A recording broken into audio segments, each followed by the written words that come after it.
nuko ngo website turimo kubona yirebe neza guys, yirebe neza. Real best website. Wow, this is amazing. Aho ushaka kureba inkweto gusa, iyo ushaka kureba imyenda ushaka wareba imyenda gusa. Nuko ngo iyi website ifite address, ikwereka address ya nyiri shop.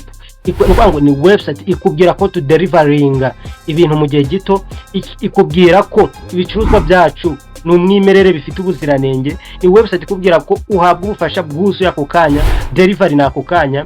Noneho ikindi cyihuse, ikintu gitangaje hano nuko iyo washimye product imwe muri izi ushobora guhita ukora iki, wandikira nyiri shop.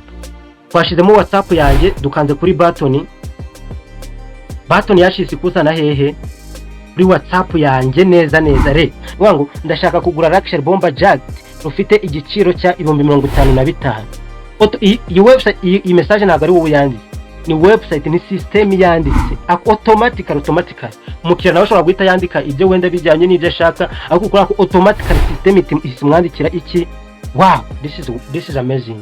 So iyi rero niyo website tugiye gukoresha AI. Ariko nk'aba web developer ndabereka uburyo none ushobora kuba waraningira website yawe muri machine yawe, ukayidownloadinga, ukayishira hehe, ukaba washira website hehe muri machine yawe. Nushake ntubuzi coding, ni ibintu byoroshe wenda kwereka akantu agenda write editing. Iyi website nziza cyane mu gihe kitarenze umunota. Without saying more, let's start guys.